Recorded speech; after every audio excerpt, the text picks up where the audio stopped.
irmãos, hoje nós temos a nossa aula inaugural do segundo trimestre da Escola Bíblica Dominical da nossa igreja. As crianças vão se dirigir agora então para o departamento infantil, diretamente para suas salas, e eu queria convidar os irmãos que estão no auditório para virem para cá, porque com a saída das crianças nós estamos liberando vários lugares, e os irmãos nos bancos, por gentileza, deixem as extremidades disponíveis para facilitar aqueles irmãos que virão do auditório para cá poderem se acomodar junto conosco.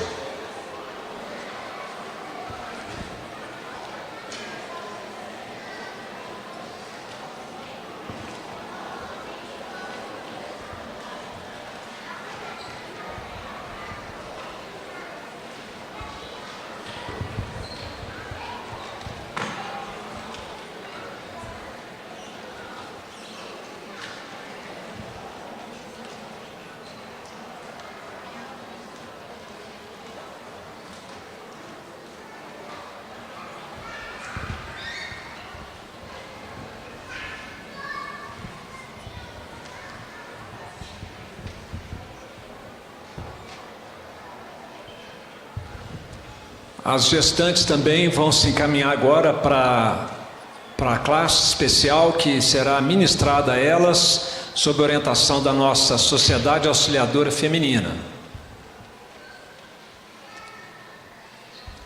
Meus irmãos, o tema desta nossa aula inaugural, ela nos foi solicitado pelo nosso comitê de missionários voluntários.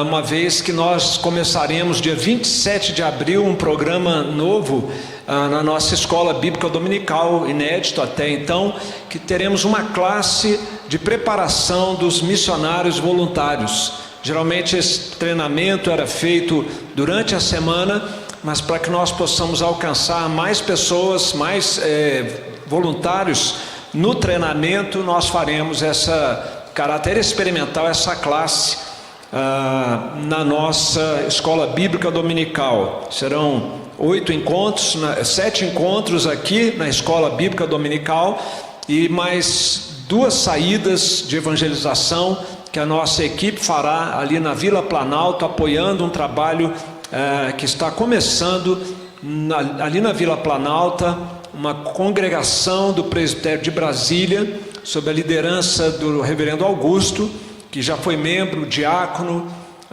da nossa igreja, candidato ao pastorado também, e hoje está ali iniciando esse trabalho.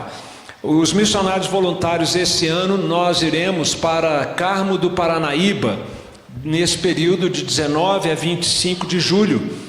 Isso é onde nós chegamos, mas assim foi que nós começamos. Na Guiné-Bissau, em 2005, com essa equipe pioneira da nossa igreja.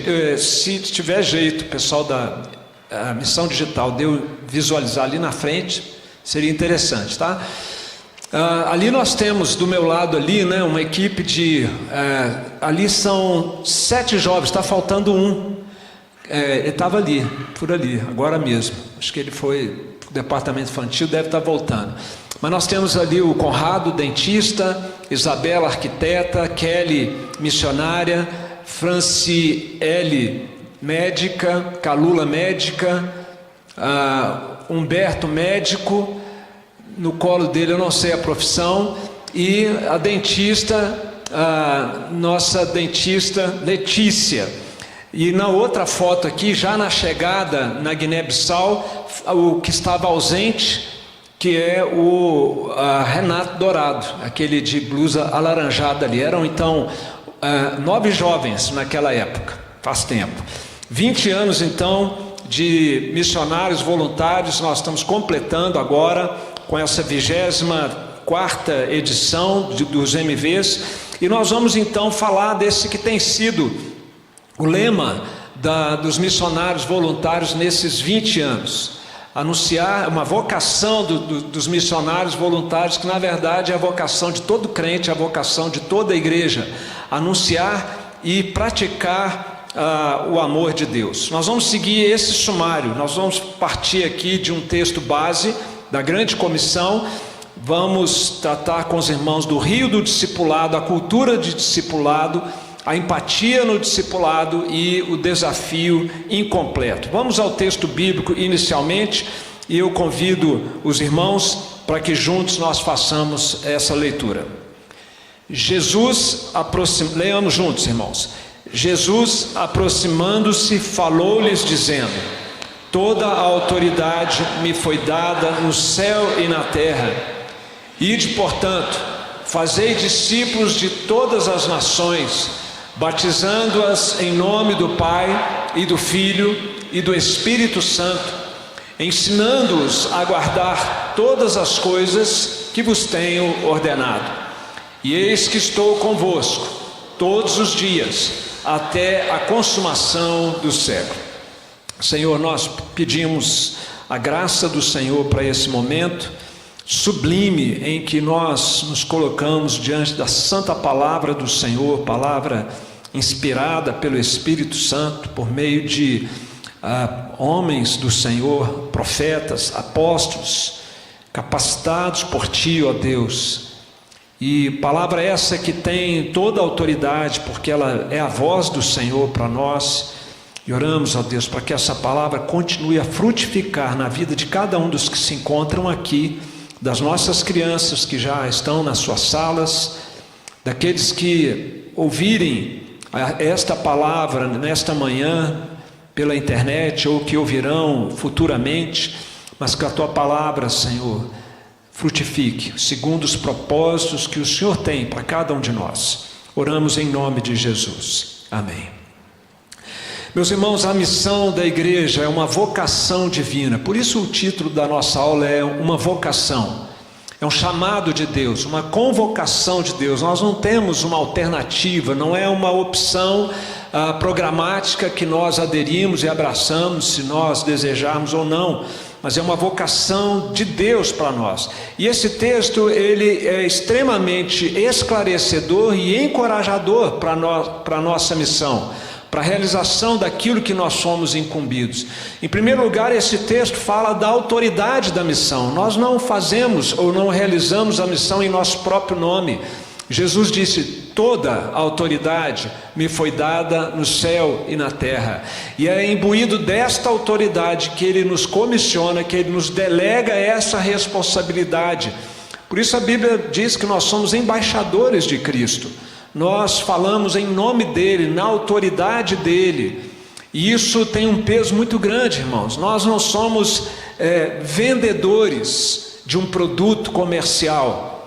Uma vez eu estava em Caldas Novas e tem aqueles vendedores que ficam ali na rua vendendo títulos de condomínios, né, lá em Caldas Novas.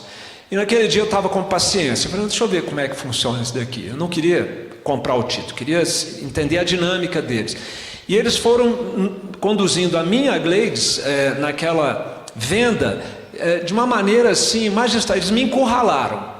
Eu tinha que... Agora eu estava perdido, porque eles me deixaram sem opção. Todas as minhas possíveis resistências a adquirir o título, eles venceram. Eles só não venceram uma e a última, para a tristeza deles, é que eu sou mineiro. E aí já viu, né? Para abrir a mão, desculpa, Henrique, nada contra, você sabe que, né, nós somos adolescentes juntos lá em Belo Horizonte, Governador Valadares. Mas então eu não comprei. Mas eu fiquei pensando que muitas vezes a abordagem que é feita do Evangelho por alguns métodos de evangelização ficam um pouco parecidos com isso. Isso deve nos preocupar e nos alertar. Mas nós não somos vendedores de um título no céu, de um programa religioso. Nós somos embaixadores em nome de Cristo, nesta autoridade. Esta é a autoridade da missão. O texto bíblico da grande comissão também fala do alcance da missão. Ide, portanto, fazei discípulos de todas as nações. O Evangelho, a redenção que Cristo veio realizar e que hoje nós celebramos juntos aqui na ceia do Senhor, é para todos os povos. E não é aquela visão, vamos cuidar primeiro daqui da gente, depois nós vamos fazer ali a missão, depois não, é tanto aqui quanto lá, e além, e até aos confins da terra. O Senhor, Ele não faz acepção de pessoas. Gente de todo lugar, de toda etnia, de todas as épocas, estão incluídas no rol dos eleitos de Deus e serão alcançados pela pregação do Evangelho, pela soberania de Deus. Esse é o alcance da missão, e isso deve então ampliar nossos horizontes e nossa visão como igreja. E é por isso que essa igreja tem já há décadas um programa missionário tão forte, que é uma referência na nossa denominação de apoio à obra missionária, apoio esse que conta com a fidelidade dos dízimos dos irmãos. Por isso nós podemos ter mais de 80 missionários em nossa igreja, por causa desta visão do alcance da missão. Mas também nós temos aqui o conteúdo da missão. O conteúdo da missão nós encontramos no verso de número 20, ensinando-os a guardar todas as coisas que vos tenho ordenado. O conteúdo daquilo que nós pregamos, não é neurolinguística, não é coach, não é entretenimento. Nós pregamos o Evangelho de Jesus Cristo, tudo aquilo que Ele ensinou, tudo aquilo que está na sua palavra. E como reformados que nós somos, aliancistas que nós somos, é importante dizer isso, nós cremos que o Evangelho está em toda a Bíblia. Os nossos irmãos que não são aliancistas, eles não têm essa visão. O Antigo Testamento é para Israel, Novo Testamento é para a igreja, e alguns até mais radicais dizem que nem tudo no Novo Testamento também é para a igreja. E eu fico me perguntando como eles lidam com o texto bíblico que diz, em Gálatas, que a Abraão foi pré-anunciado o Evangelho. Como que eles lidam com Gênesis 3,15, onde nós temos o proto-evangelho, o evangelho em germe, em embrião, quando Deus promete ao amaldiçoar a serpente que o Messias, um Redentor, viria para esmagar a cabeça da serpente ao custo de ter o seu calcanhar ferido pela serpente. Este é, meus irmãos, o conteúdo da missão. Todo o Evangelho, toda a palavra de Deus, tudo se conecta, convergindo para a pessoa do próprio Senhor Jesus Cristo, as coisas que Ele nos ordenou, as coisas que Ele nos ensinou. E este Evangelho tem implicações profundas, tanto para salvar, quanto para santificar o seu povo, e a gente tem falado disso e falaremos um pouco mais hoje. E por fim, meus irmãos, nós temos neste texto bíblico mais um elemento, mais uma verdade encorajadora para o cumprimento da missão, que tem a ver, meus queridos, com a presença ou a promessa que há nessa missão. E eis que estou convosco todos os dias até a consumação dos séculos. Ser igreja, que é o que nós estamos aqui nos empenhando para ser, uma igreja fiel ao Senhor, não é algo que vai dar certo por nossa causa, porque eu, você, cada um de nós temos o potencial de comprometer e arruinar esse projeto.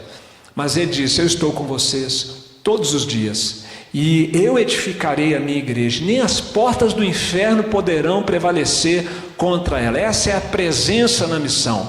Então, quando nós temos a oportunidade de compartilhar do Evangelho, seja individualmente, seja nas nossas atividades da igreja, aqui no templo, nas salas de escola dominical, nas diversas departamentos da nossa igreja, seja numa viagem missionária como nós faremos, tudo isso nós fazemos amparados por essa presença, fortificados por essa promessa de Deus. Não estamos sozinhos, a guerra não é nossa, o protagonismo não é nosso, Jesus é o grande protagonista, nós somos meros conservos, cooperadores com a obra do Senhor.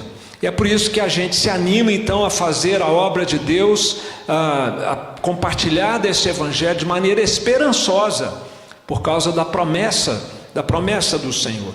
Então, anunciar e praticar o amor de Deus é o nosso chamado, é a nossa vocação, e nós fazemos isso na autoridade de Cristo, em busca dos eleitos em todo o mundo, com o Evangelho de Cristo, contando com a sua presença capacitadora e protetora. Amém, irmãos?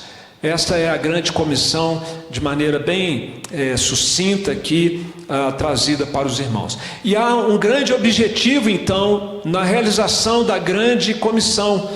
A salvação é propósito da evangelização por parte da igreja, mas vai além, meus irmãos. A obra da evangelização visa cooperar com Deus na restauração da sua criação.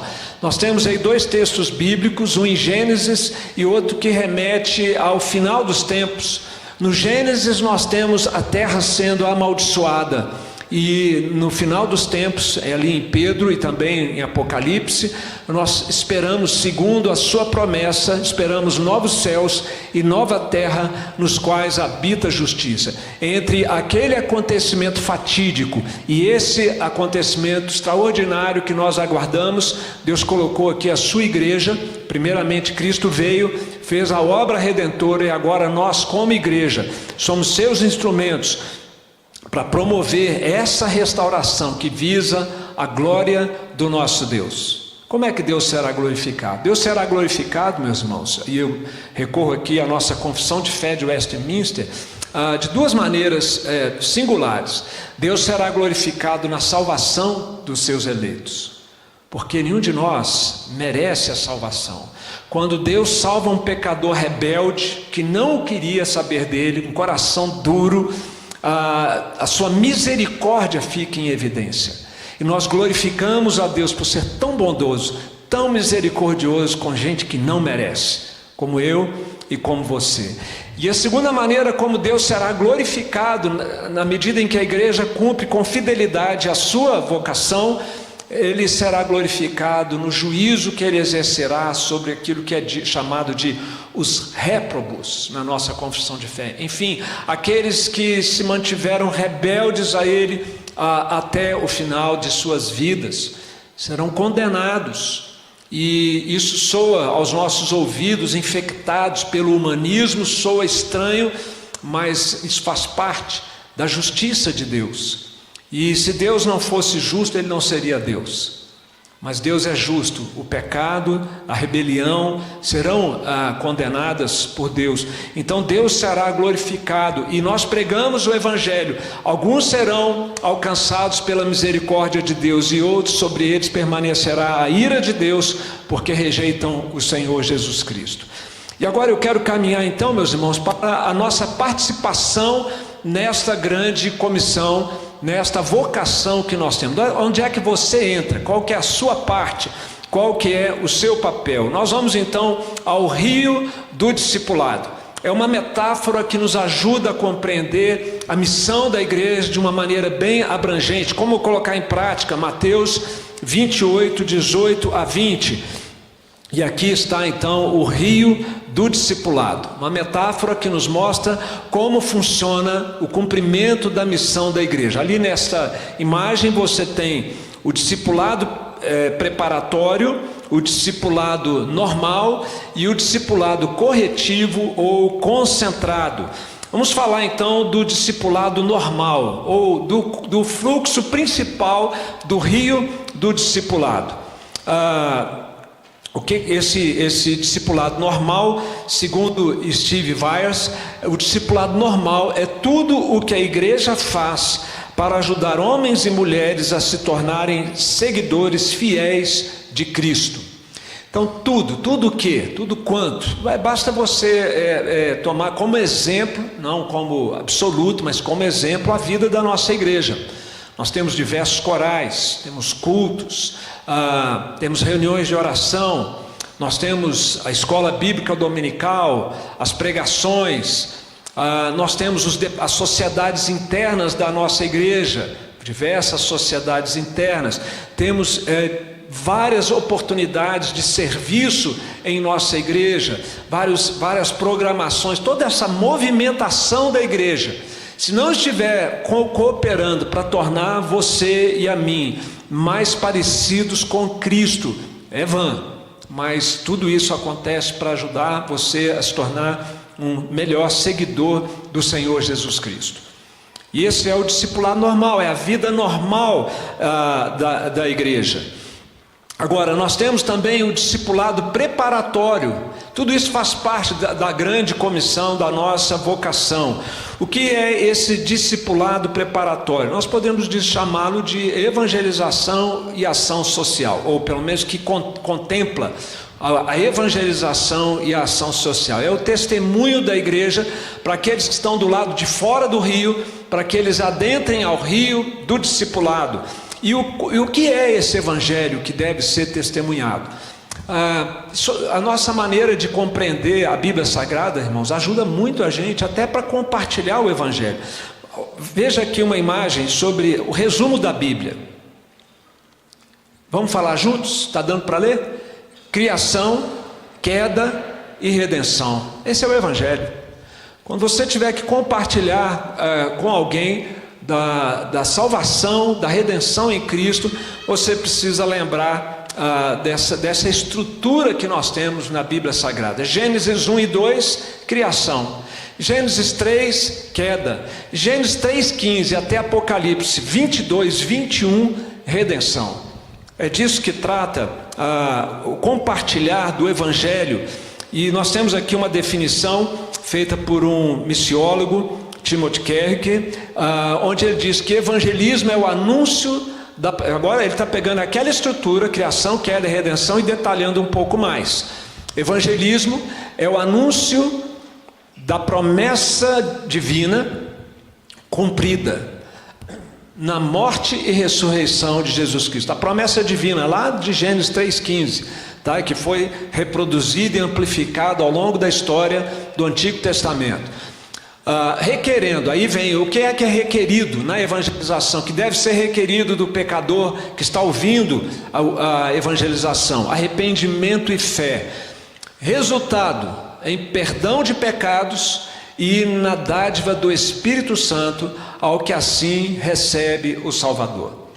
Então, o discipulado preparatório que contempla a evangelização, ele tem esta finalidade de apresentar essa estrutura, criação, queda e redenção, sendo a redenção a promessa de Deus para reverter o desastre da queda, não só o desastre, meus irmãos, em relação à eternidade, mas o desastre em relação à vida presente, ao caos existencial em que nós vivemos quando estamos separados de Cristo. Jesus veio então cumprir essa promessa de restauração por meio da sua obra sacrificial, e aquele que se arrepende sinceramente e crê em Cristo de todo o seu coração, desistindo de toda autoconfiança ou de confiar em qualquer outro recurso para estar bem com Deus, essa pessoa, ela encontra então o perdão dos seus pecados, e ela recebe o Espírito Santo, que sela como filho de Deus e que vai capacitá-la a viver agora, aprender a ser esse discípulo fiel do Senhor Jesus Cristo. Um texto bíblico que resume a evangelização, o conteúdo do evangelho. Vamos ler juntos? Antes de tudo vos entreguei o que também recebi, que Cristo morreu pelos nossos pecados, segundo as Escrituras, e que foi sepultado e ressuscitou ao terceiro dia, segundo as Escrituras. Então é um texto que faz esse resumo do conteúdo do evangelho a ser pregado. Mas, como eu disse, o discipulado preparatório para impactar aqueles que estão de fora e eles suscitando neles o desejo de adentrarem ao rio do discipulado, inclui a evangelização, mas também a ação social. E por que a igreja se envolve em ação social? Essa é uma relação que pode gerar algumas incompreensões e até desvios na igreja. Mas nós nos envolvemos com ações sociais em favor dos necessitados e dos pobres, porque isso já faz parte do grande mandamento que Jesus ensinou. A igreja tem a grande comissão e ela tem o grande mandamento, e nós não temos opção de fazer uma coisa ou de fazer outra. Qual é o grande mandamento, irmãos? Amar a Deus sobre todas as coisas e ao próximo como a nós mesmos.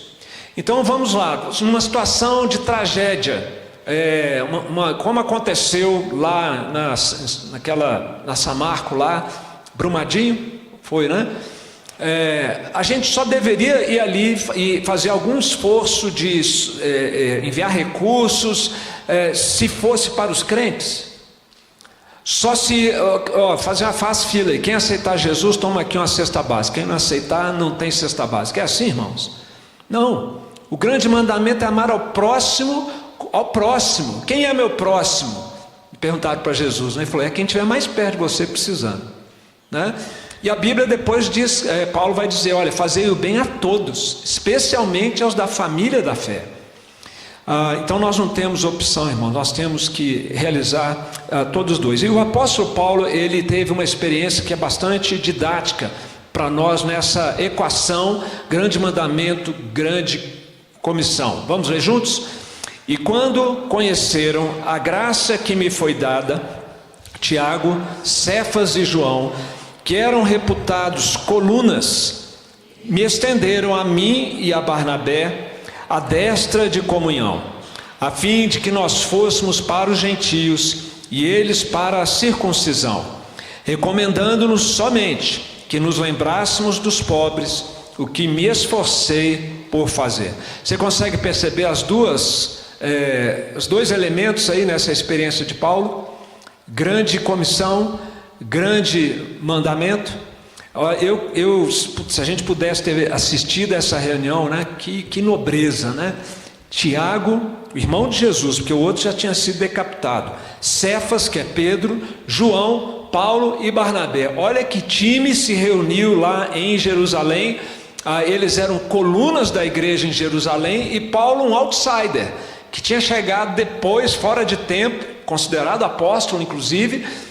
E ficou aquele estranhamento ali, quem é esse cidadão? Ananias ficou até com medo de ir lá orar por ele, né? E eles tiveram ali um colóquio missiológico para saber exatamente o que Paulo estava pregando. Quando Paulo compartilhou com eles sua experiência, o evangelho que ele pregava, eles falaram, tudo certo, Paulo, é isso aí mesmo, esse é o evangelho, vamos fazer o seguinte, você vai para os gentios e nós vamos ficar aqui evangelizando os judeus. Mas tem uma coisa que nós queremos te recomendar, do alto da nossa autoridade, de quem são irmão de Jesus e apóstolos que andaram com ele desde a primeira hora. Não se esqueça dos pobres, não deixe de cumprir o grande mandamento, especialmente em relação àqueles que são mais vulneráveis e que são mais necessitados. Essa tem sido a experiência dessa igreja, por exemplo, ali em Santa Luz. Essa tem sido a base que tem nos levado a termos esse projeto de apadrinhamentos, esse programa, na verdade, de apadrinhamento das nossas mais de 1.200 crianças ali, onde nós temos uma igreja pregando a palavra de Deus e uma organização não governamental promovendo ali o cuidado social com as crianças e suas famílias. Agora nós temos que tomar um cuidado, até porque estamos indo para uma viagem missionária onde nós vamos poder procurar praticar as duas coisas: anunciar grande comissão, praticar grande mandamento. É que o grande mandamento faz, ou quando a igreja cumpre o grande mandamento, isso não é o meio que Deus usa para salvar pessoas. E às vezes pode gerar uma certa frustração, investimento material, de tempo, de energia, na área social, que a igreja faz, igrejas de modo geral, MV, missionários voluntários, por exemplo, e não temos aquela resposta proporcional ao investimento social que é feito, não temos uma resposta proporcional em termos de conversões. É assim mesmo, irmãos. O que leva pessoas a se converterem não é a obra social, não é o grande mandamento, é a grande comissão, é a pregação do evangelho. E aqui Tim Keller faz um alerta a esse respeito, um excelente livro dele intitulado Igreja Centrada. As obras de amor, por mais importantes que sejam, como acompanhantes da pregação, não têm o poder de levar as pessoas ao conhecimento salvador de Jesus Cristo. Então não vamos fazer isso, porque o nosso objetivo é encher a igreja, converter pessoas, levar gente para o céu. Não, nós vamos continuar fazendo, porque esse é o mandamento do Senhor e nós queremos honrá-lo, queremos ser fiéis a Ele, e Ele disse que nós devemos fazer assim.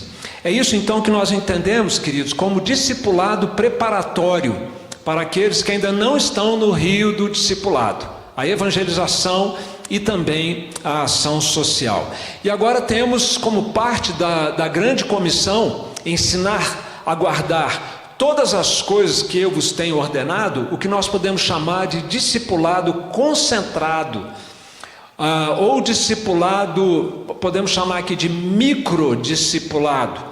Discipulado intensivo é aquele que é orientado para os conflitos da vida, mas também com base no mesmo evangelho. A verdade é a mesma. E aí nós temos um expert na área do aconselhamento bíblico, que diz que aconselhamento bíblico, ou esse discipulado intensivo, é a teologia na prática do cuidado de almas aflitas. E essa é a ênfase então que nós temos procurado aprender juntos e transmitir isso para a igreja e levar a igreja a experimentar que o bom e velho evangelho que nós cremos, a boa e sã doutrina reformada, tem a possibilidade, e só ela tem, de produzir inúmeros frutos, não apenas de salvação, ou para além da salvação, também para a cura da alma, a transformação das nossas vidas.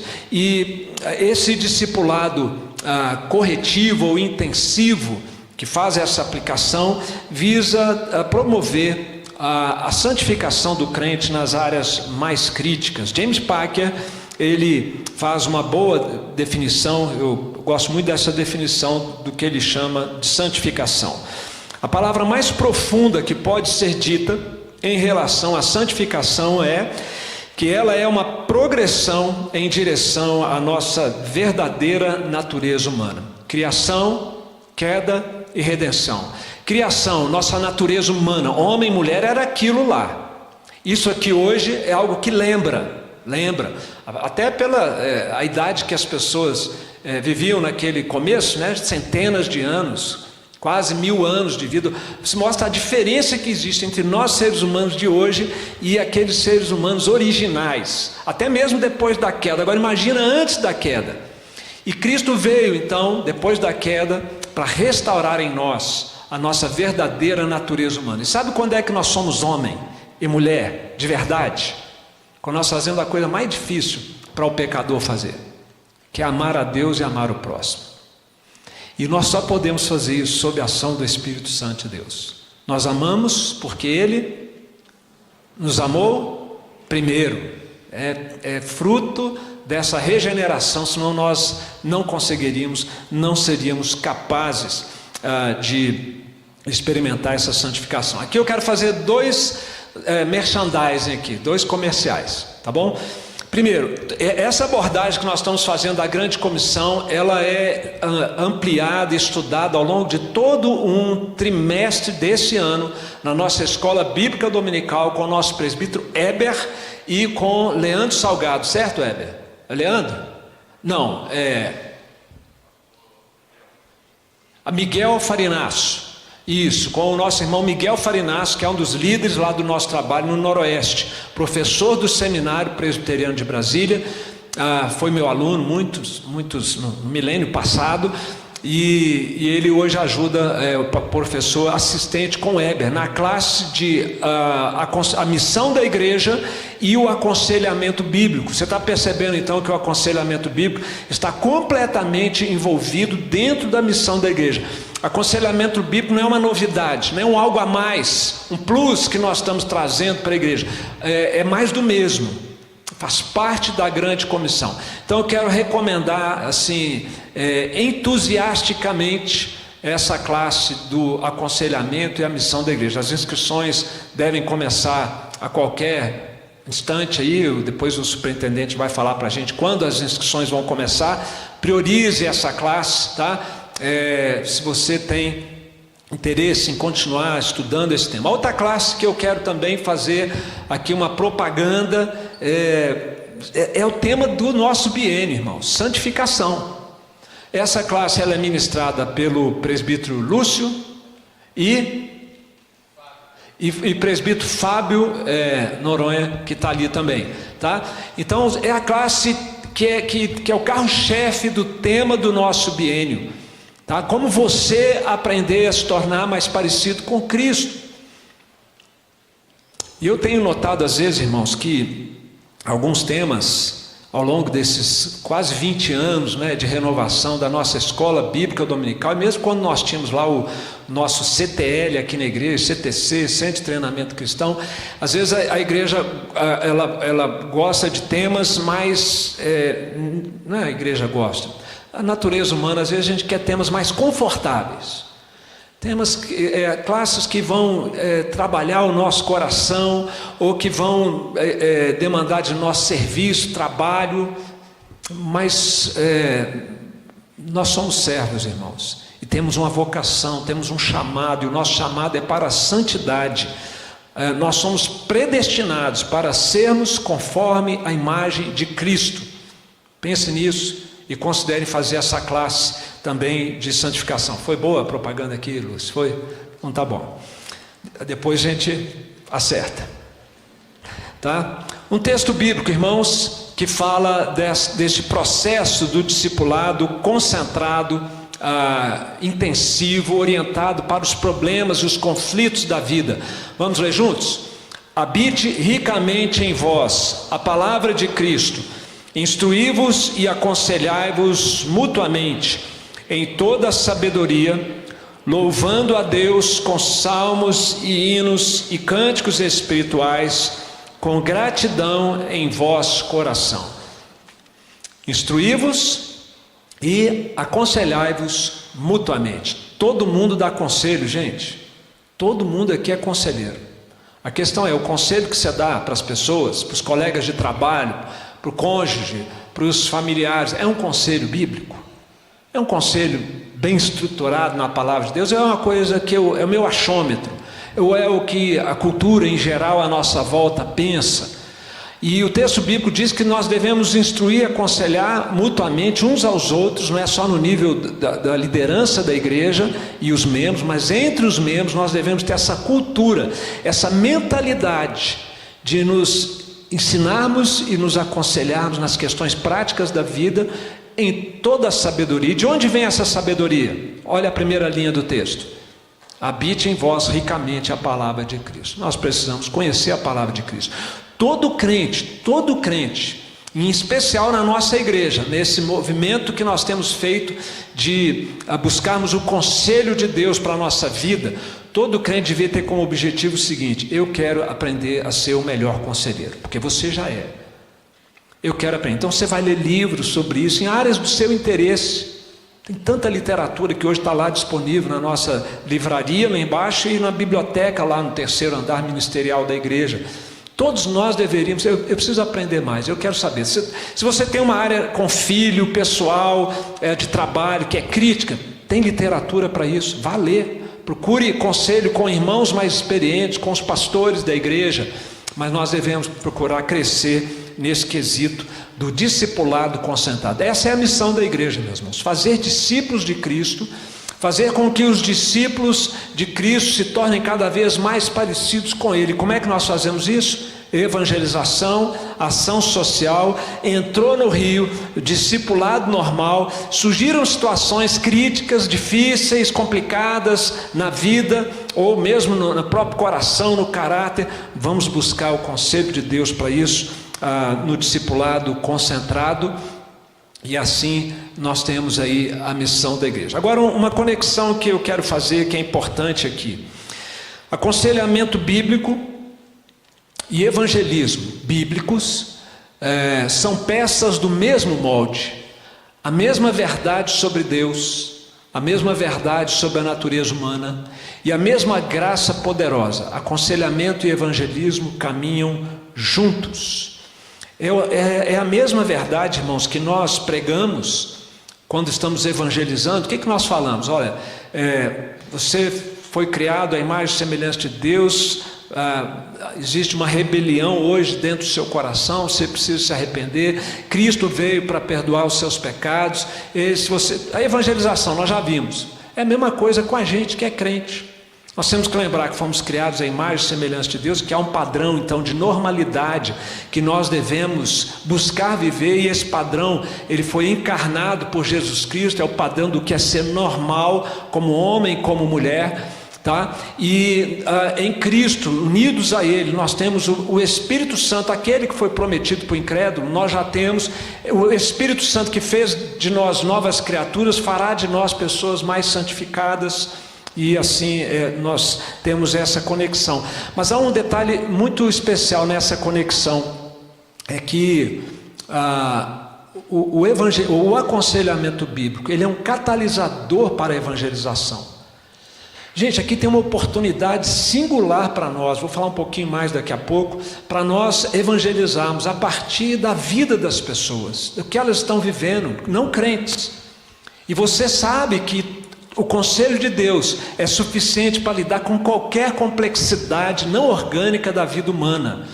Então fique atento, quando você perceber que tem alguém com depressão, com ansiedade, com problema conjugal, com dificuldade de criação de filhos, enfim, e você tem amor por aquela pessoa, você tem contato com aquela pessoa, ore a Deus, peça sabedoria, estude a Bíblia, leia um livro, leve um livro para aquela pessoa ler, porque o aconselhamento bíblico é uma porta de entrada para a evangelização daqueles que não são crentes ainda. Vamos caminhar então, já entrando nesse aspecto da cultura do discipulado, tá? O rio do discipulado está claro, irmãos? Ficou claro? Onde que cada peça dessa se encaixa? Evangelismo, ação social, aconselhamento e a normalidade da vida da igreja. Essa é a grande comissão em andamento. Agora, vamos pensar um pouquinho nessa questão da cultura de discipulado que precisa existir na igreja. Nós temos questões históricas aí que comprometeram na igreja evangélica, de um modo geral, esse aspecto da cultura do discipulado. Esse autor de um livro sobre evangelização, presbítero, na verdade, lá da Redeemer Church, ele diz que cultura de evangelização é o que há numa comunidade amorosa, comprometida com a evangelização como parte do seu estilo de vida, pessoal e comunitário, e não só em incursões evangelísticas ocasionais. E eu queria pegar carona nessa citação do Stiles e incluir aqui não só a evangelização, mas o discipulado de um modo geral. O fazer discípulos de um modo geral, evangelizando, trabalhando e também aconselhando. Essa cultura, ela tem que fazer parte tanto do estilo de vida pessoal quanto do estilo de vida comunitário. Mas vamos confessar aqui, irmãos, confissão coletiva. Não é fácil, não é verdade? Parece que nós temos uma timidez, um medo, a gente trava com esse negócio de evangelização e de discipulado. Para participar de eventos da igreja a gente vai bem, mas para sentar para estudar o evangelho com alguém que não é crente ainda, ou até um crente recém-convertido, para fazer aconselhamento bíblico, a gente já pensa, nossa, isso é impossível para mim, né? Então podemos reconhecer aqui juntos que essa cultura de discipulado, ela é deficiente nas nossas vidas. E a gente percebe isso na igreja evangélica de um modo geral. Uma coisa muito boa aconteceu nos anos 70, mas que atrapalhou a gente em relação a essa cultura. Vocês estão vendo ali o ilustre Billy Graham, grande evangelista, levou milhões de pessoas aos estádios para ouvir o evangelho e levou milhões de pessoas a decisões por Cristo, decisões, não necessariamente a conversões. Um homem digno, um homem muito respeitado. Eu li agora, recentemente, e presenteei a minha mãe também com um livro dele chamado A Caminho de Casa, que é o último livro que ele escreveu, já se preparando para morrer, o que aconteceu recentemente. Mas tem um problema, que essas grandes cruzadas, elas acomodaram a igreja. O papel do crente era levar alguém lá, mas ele não tinha que... E eles até faziam um esforço para ter discipulado depois, mas não colou. Aqui no Brasil não pegou. E o bispo Robson Cavalcante fazia sérias críticas nos anos 70 a esse tipo de iniciativa, quando ele dizia que esse tipo de evento deseduca a igreja no discipulado, porque tira a responsabilização desse discipulado um a um. A coisa agora é de massa, agora é coletivo. Quem evangeliza é só o grande evangelista. Eu não. Isso aí eu não sou capaz de fazer o que o Billy Graham faz, de jeito nenhum, né? Então a igreja deu um passo para trás na sua responsabilidade da evangelização. E teve uma outra coisa que o bispo Robson Cavalcante, ele morreu há cerca de 13 anos atrás. O filho dele, num surto, né, com a peixeira, matou a ele e a esposa e foi internado. Triste, né, essa história com Robson Cavalcante. Mas ele também dizia que um outro prejuízo é na questão da santificação, porque aquela multidão de gente que ia lá na frente, muitas vezes eram conversões falsas, eram na verdade nada mais do que uma decisão, não chegava a ser uma conversão, e depois era até recebido como membro na igreja, mas nunca foi convertido ou regenerado. E talvez aqueles que foram regenerados também continuavam a caminhada sem discipulado. E isso tem feito, então, meus irmãos, que muitos de nós tenhamos, ou que no meio da igreja cristã haja uma mentalidade de consumidor e não de servos na igreja do Senhor Jesus Cristo. A gente vem para ser abençoado, mas Deus nunca abençoou sem o objetivo de fazer daquele abençoado uma bênção.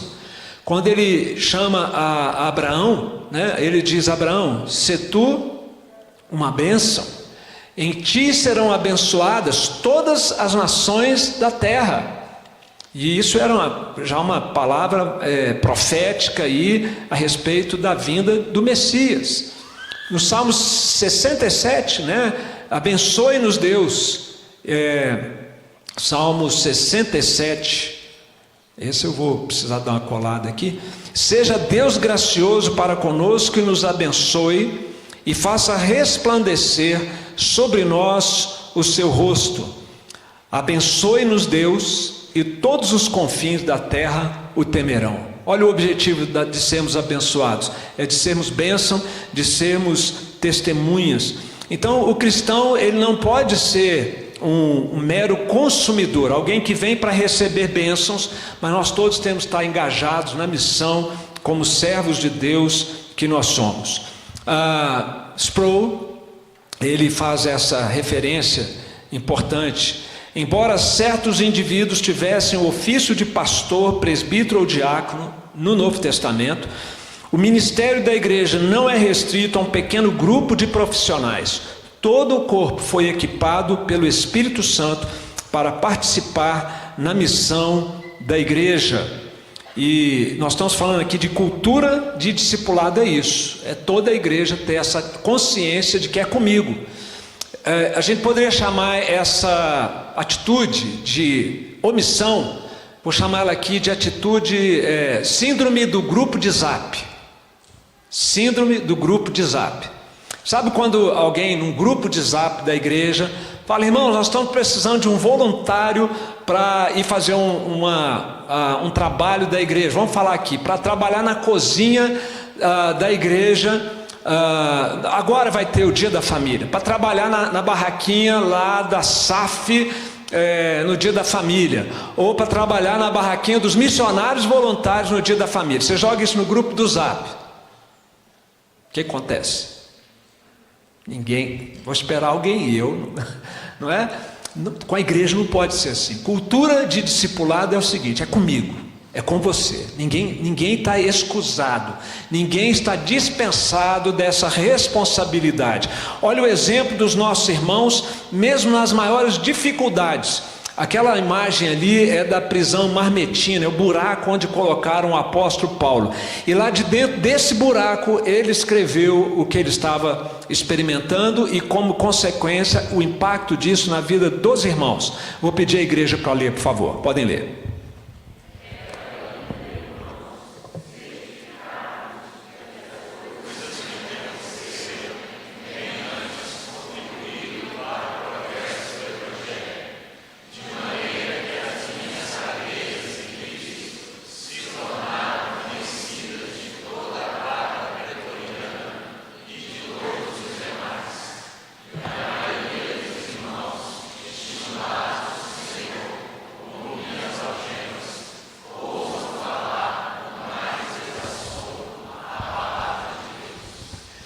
Quem é que estava pregando o evangelho, gente? O profissional Paulo estava na cadeia, né? Situação terrível, mas o evangelho estava progredindo mesmo assim. E agora, quem é que ficou pregando o evangelho na falta do apóstolo Paulo? Os irmãos. E eles, ao invés de se sentirem intimidados, se sentiram encorajados.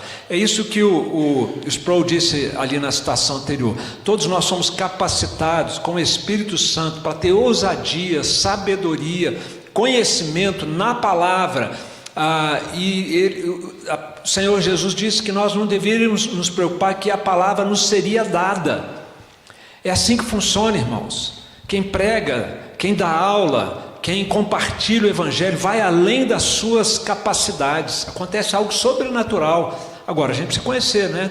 Precisamos estudar a palavra, ler bons livros, para que o conhecimento venha e seja assim empregado, né? Nesses momentos. Olha o que João Calvino diz sobre essa síndrome do grupo de WhatsApp da igreja na missão. Olha o Calvino bonitinho aí. Aqueles que não se empenham em trazer seus vizinhos e descrentes ao caminho da salvação, mostram abertamente que não têm em conta a honra de Deus e que tentam diminuir o imenso poder de seu império e estabelecem limites para que ele não possa governar todo o mundo. Calvino pegou pesado aí, não pegou, gente? Mas tem hora que a gente precisa de um puxão de orelha.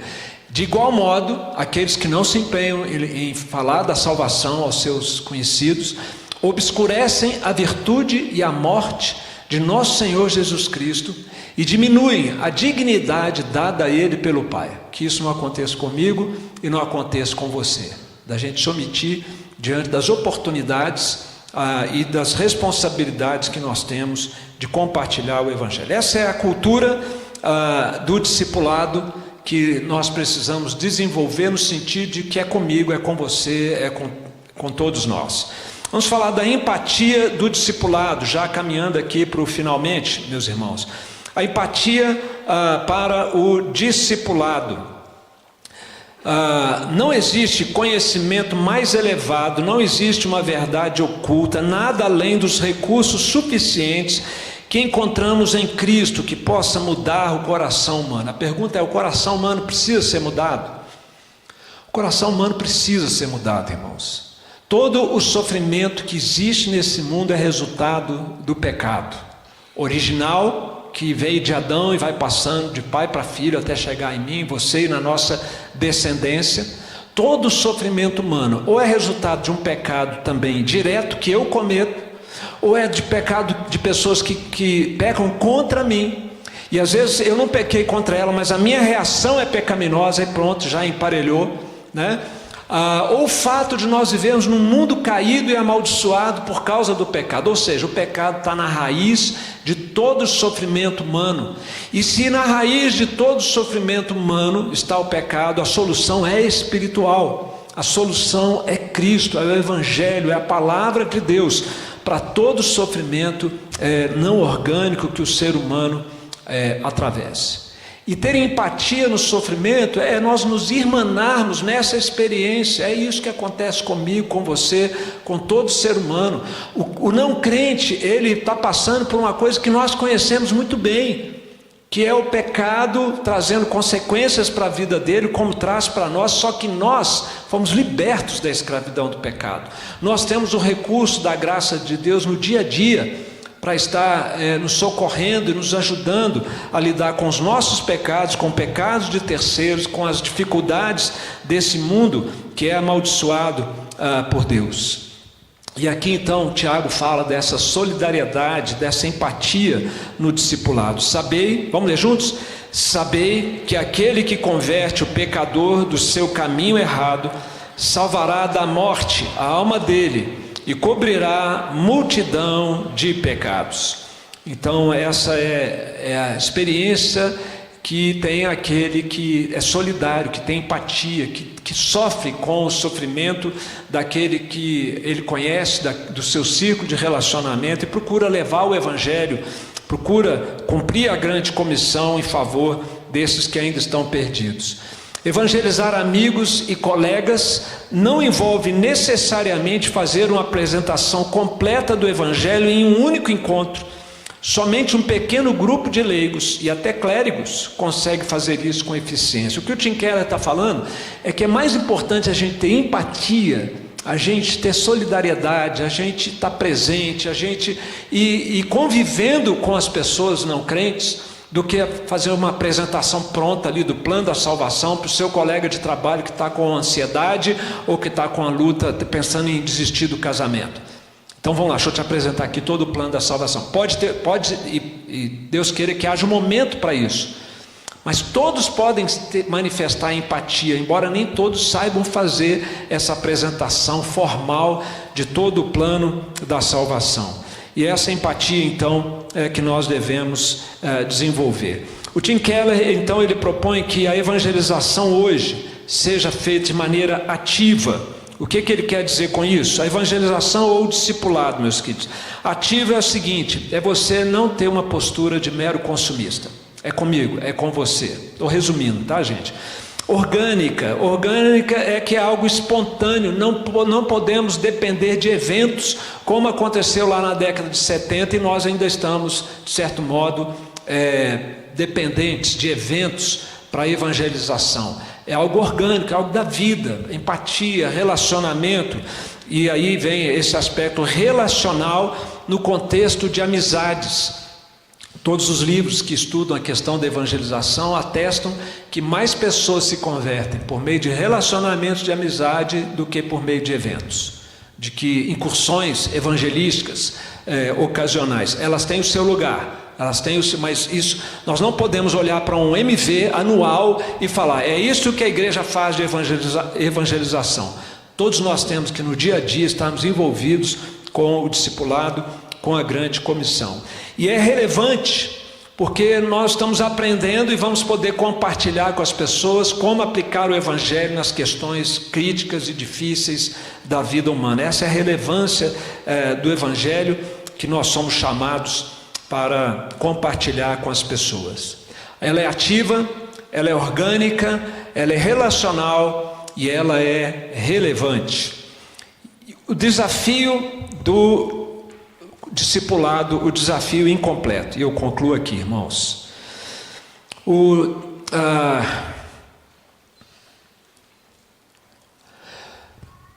Donald Trump, ele vai liberar agora todos os documentos envolvidos no assassinato do presidente JFK, John Kennedy. Vamos ver o que vai dar isso. Mas existe um dado interessante, trágico, mas interessante, que em questão de 12 horas, em 1963, metade do mundo sabia que o presidente dos Estados Unidos tinha sido assassinado. Em 12 horas, olha, não existia Instagram, internet, 50 e tantos anos atrás. E levou mais de 2.000 anos para que a metade do mundo soubesse da morte de uma outra figura ilustre, que é a pessoa de Jesus Cristo. Olha a diferença, hein? Morre um presidente, metade do mundo em 12 horas fica sabendo. Morre o Redentor da humanidade, não foram em 12 horas, nem em 12 dias, foram mais de 2.000 anos. Essa é a tarefa inacabada que a igreja tem por realizar, que ela recebeu do próprio Senhor Jesus Cristo. Que é falar da morte e da ressurreição de Jesus em favor de pecadores como nós. Cumprimos essa grande comissão, anunciando e praticando o amor de Deus, anunciando e praticando o Evangelho. E quando nós fazemos isso, nós somos abençoados.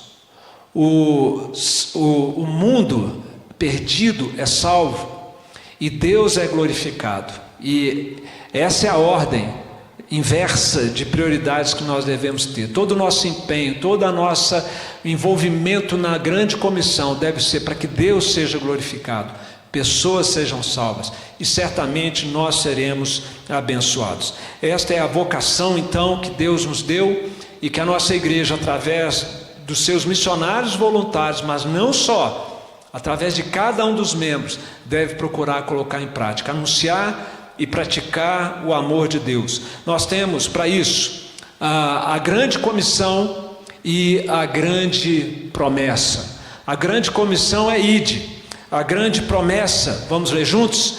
E eis que estou convosco todos os dias até a consumação do século. Que Deus nos abençoe para que sejamos uma igreja fiel à grande comissão, fazendo isso não na marra, não por obrigação, mas pelo prazer de seguir um Senhor como o nosso, de crer num evangelho como esse, que tem transformado a nossa vida e que pela promessa de Deus, pelo poder de Deus, vai transformar muitas vidas ainda entre nós. Amém, irmãos?